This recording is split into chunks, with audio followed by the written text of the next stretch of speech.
นั่นโอ้โอ้สังแกปะปั่นมาได้này gió vậy ôm cả thông thông á ôi má này bị bay mà ôi má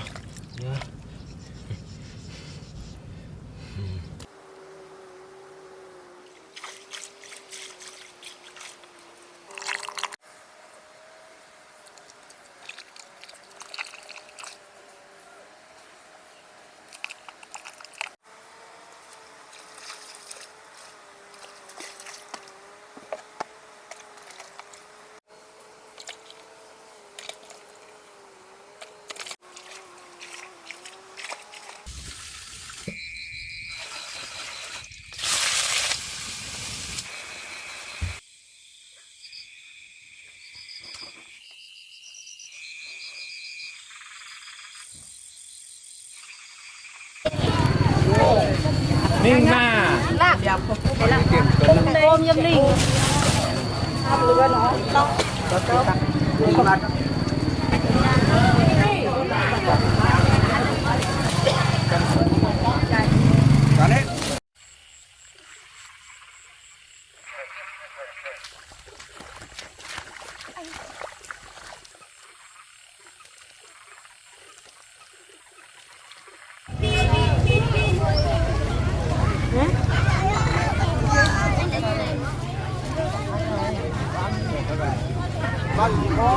ban đêm đi xoay đấy thì có được nuôi được mà.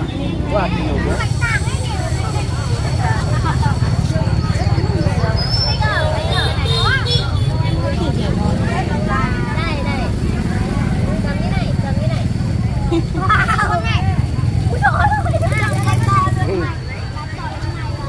Cẩn thận bị kẹt tay ấy.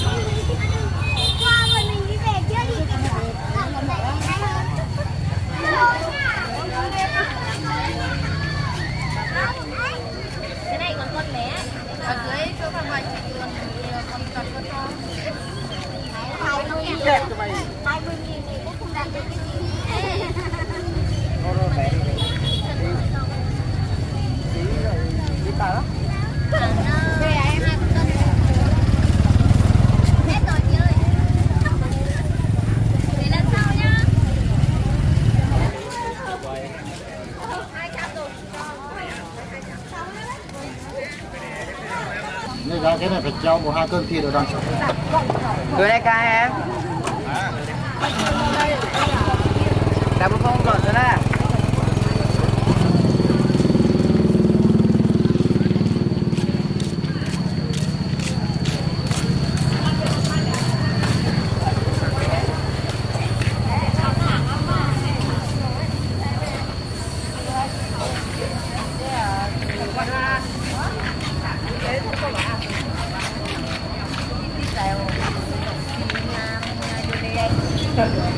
เขาตะกำบึงแต่หายชิ้นนี่ที่พาชิ้นเราบาดเนี่ยจับเด็ดโอ้ยเป็นอะไรเลยกระดานล็อกเด็ดกำหันยาโอ้ก็ไปเอ้ยเห็นปะโอ้ยบ้านเอาถึงเกี่ยวที่ไหนยั่วหมดก่อนเนี่ยยั่วแบงค์นิดหน่อยแบงค์สันดิ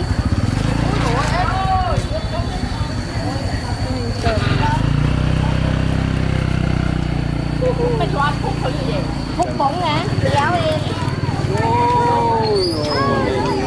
ลอยลำเลยไม่เป็นปั๊บกินแก่อย่างนี้ปั๊บ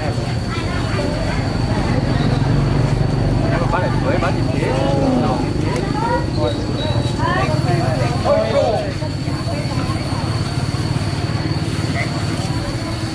ไม่ไหนบ้านมาเด็ดกันเลย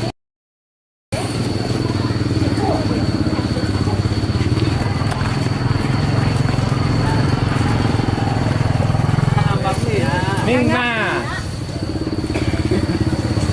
cô là tham rồi cái đúng bơ cái cho ra đi có cái nước tham đấy nó mà mày ra kìa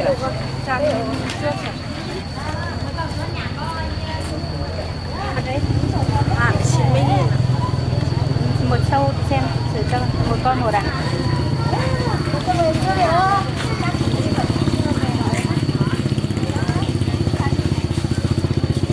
Thế cái dây đấy được cắt em một con khác rằng là đấy chị lấy qua. Nhẹ nhàng em cắt. Tiền giá. Bánh gì đấy? Ui đây nhá hả? Chúc mà. Tiền giá. Hai đôi lót cái gì vậy? Thằng nào đóng nó đâu. Cái lót của nó tiền rồi. Ao thôi, công tác mình dám cầm ấy thử đi. Quay mê nó bắt đấy cơ có bán đi kìa thuần á có đâu hậu điện nga mới chứ cấp tát đâu Gốc liền đây nó mu cùng liền được gốc liền bà ơi hôm sau ngồi bên kia nhá. Xin lạp xin 7 2 5 4 5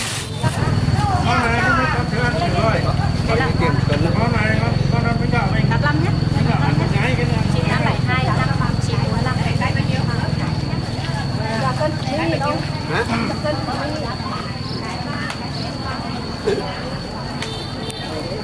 cắt cái hương số tài nó khi đồ hạt dừa thật còn mình rất là nhiều người nữa là nhiều tiền.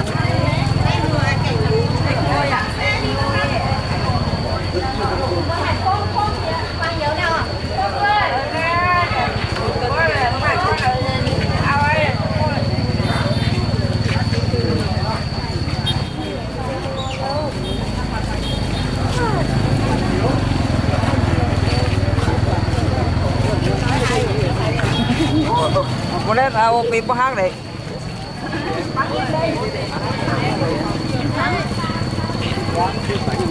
Mua lắm 2 tầm này đây. Nó thảm đây kia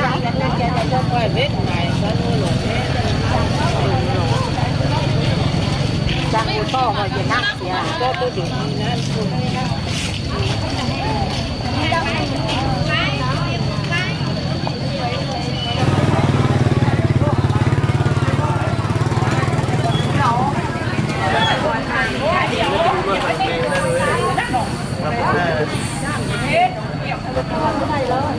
đây này mỗi túi bao nhiêu? sao lời thì sao bán thôi à đây cái này có dài gì đấy cốt lâu phải tràn rồi nó liền nó không áp khảo cột như để lai như mà nó chờ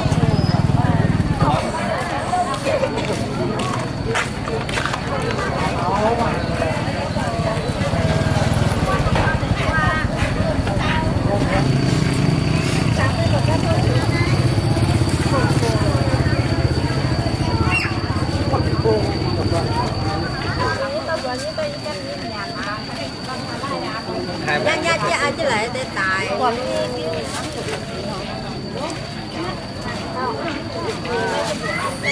bán cái phơi liều đấy sao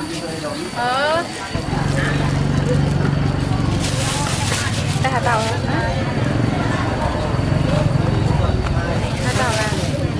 nóng nồi à tập cua tàu đấy béo béo như ông yes tổng quyền hay quyền đi mà và tôi đồ năm một đô đó mình ra mua đó năm một bạc đấy đó mùi rau muống mùi rau muống nào mua nhìn đắp nó bụng mà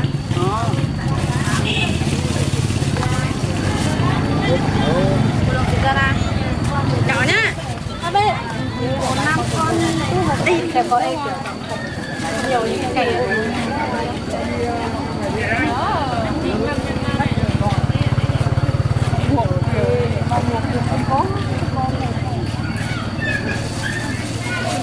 cái này cân 50 thôi à? trăm kìa Mẹ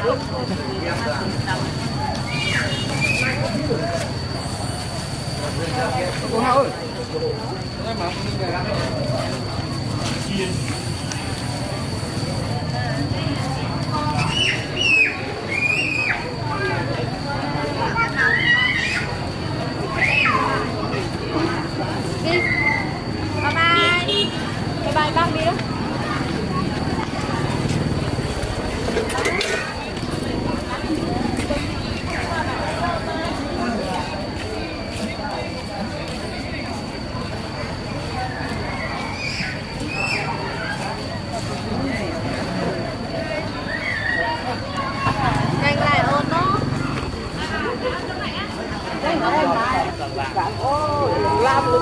to ướp lẩu luôn. Em lấy ít thôi, lấy 1 cân thôi. Anh ăn rau muống mua đi. cái dùng Rau muống. Pha là vừa là tôi dùng thái tôi Bóng dùng kia. nhập dùng nốt mày. Tài. Nó phải chó không? Chó cái tàu. Cái gì vậy? Cái tàu mua cái hoa nhà. Lâm tư. chưa lỗ khô cái này Đi hô này phố này cũng nhảy. Muốn này cũng nhảy. tao nào Đi vào đầu đi. đấy con to này có ấy khách con to này ăn còng này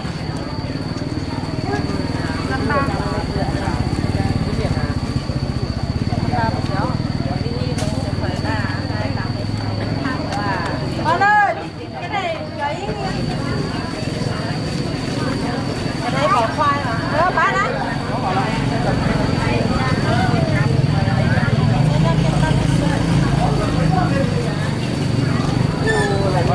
Đây ha.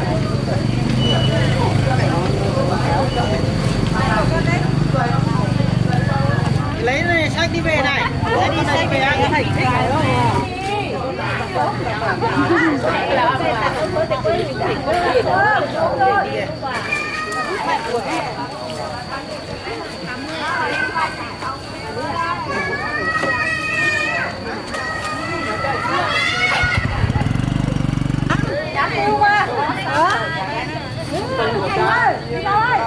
Nó là kiểu ăn là biển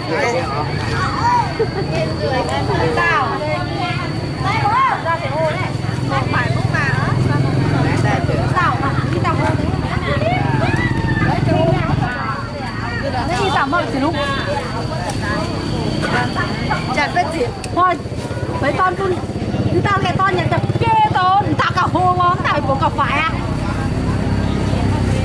kia luôn chặt cái tiền nó đểนี่หมายต่างกันก็ห้อยกันทุกตัวจานอย่างจานจะแบ่งกันเฮ้ยนั่นเลยตุ๊กนั่นอยู่แกงนั่นเองแค่ว่าที่นี่แค่ไหนยี่สิบเลยน้ำมา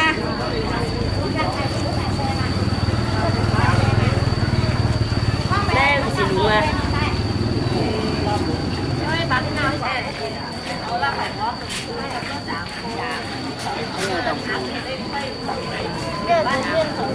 ba hai nghìn cao không cao mai không mất đấy để nắm tiền lẻ về cái này về cao cũng như vậy nè đi dạo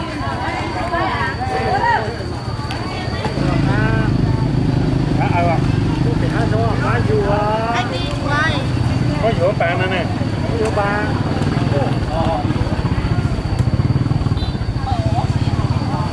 Đây. đây đi chị ơi.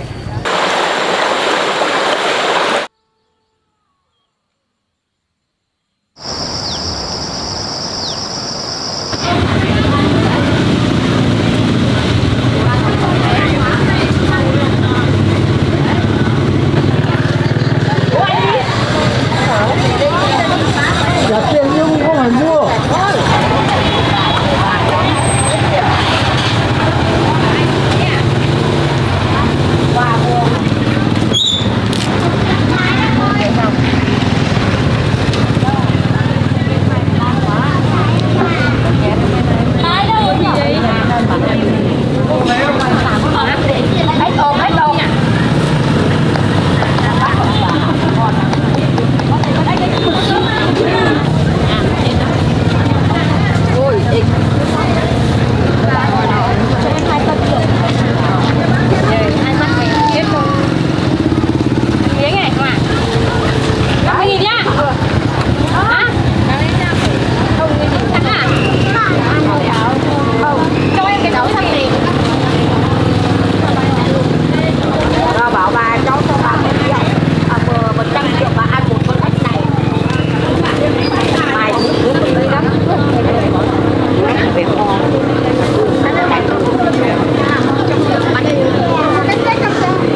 Hai con đi. Dạ. Không. Đã làm có được.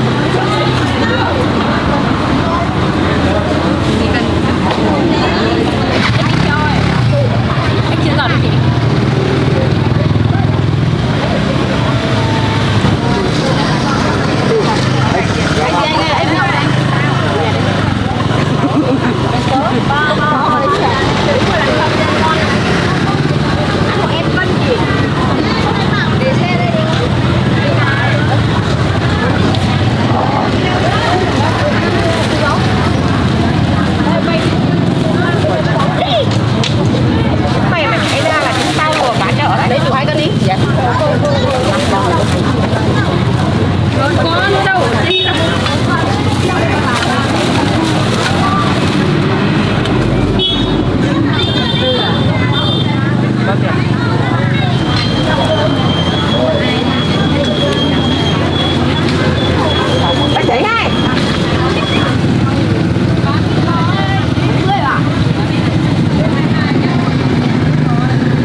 ăn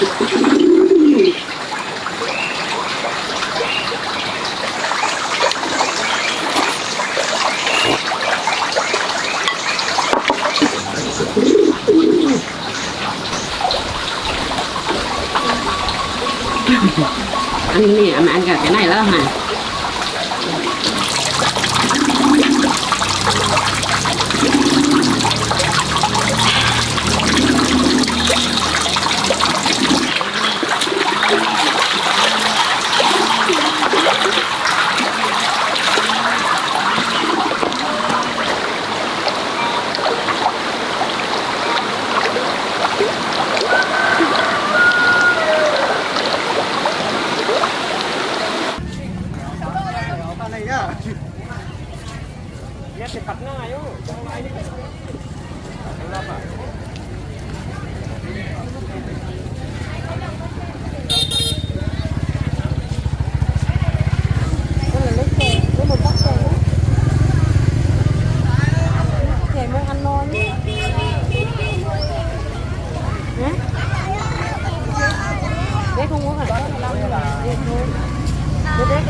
Ban đêm đi coi đấy thì có được nuôi được mà.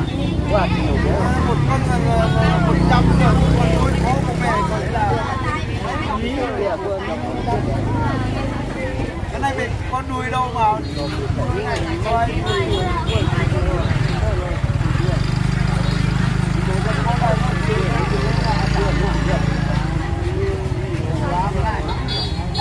Giả giảm.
cẩn thận thì kẹt tay đấy. Con bé nó đi qua.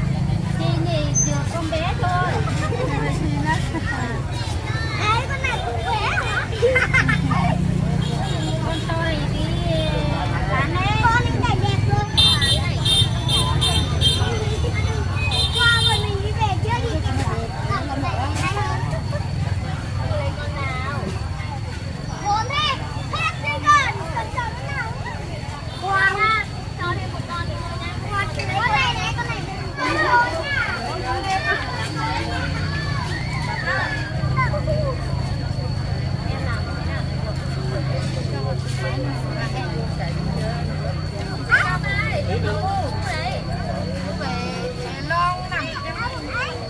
Cái này còn con bé. Ở dưới chỗ bằng ngoài chạy đường còn con to. Đúng rồi. Em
Ui anh bẻ này nó chặt chết à? Cái bẻ càng đi. Ôi đừng bẻ. Người ta chỉ lấy cái cắm bấn kia bắt.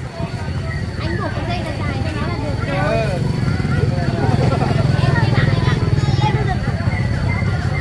Con lấy một con à? Lấy một con lên gì?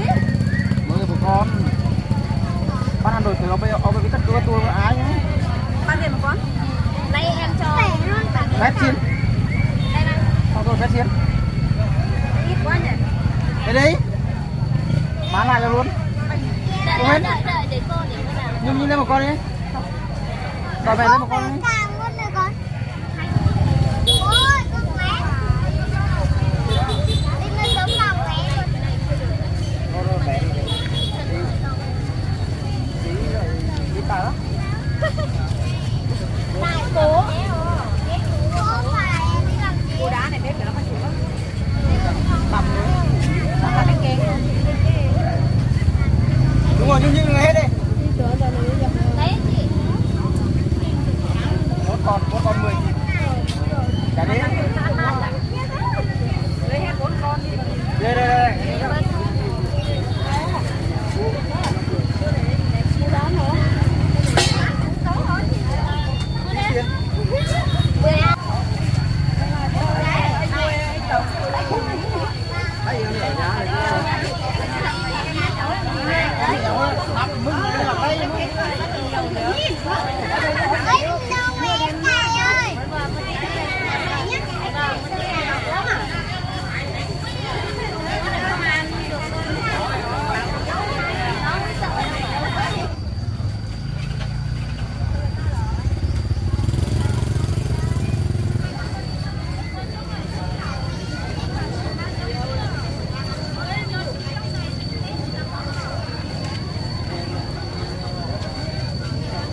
Tí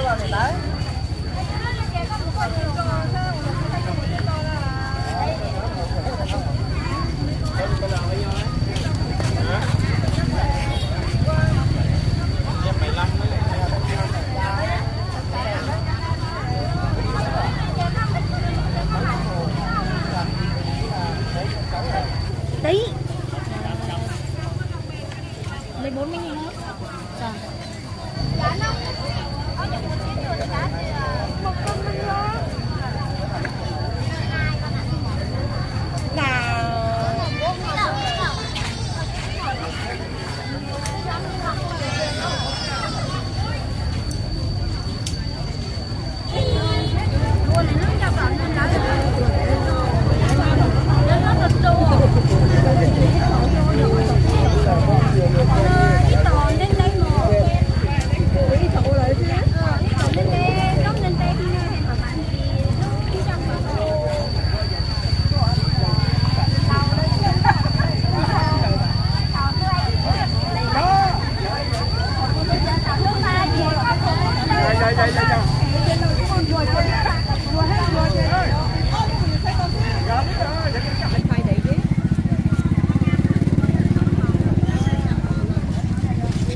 Mới con trong mẹ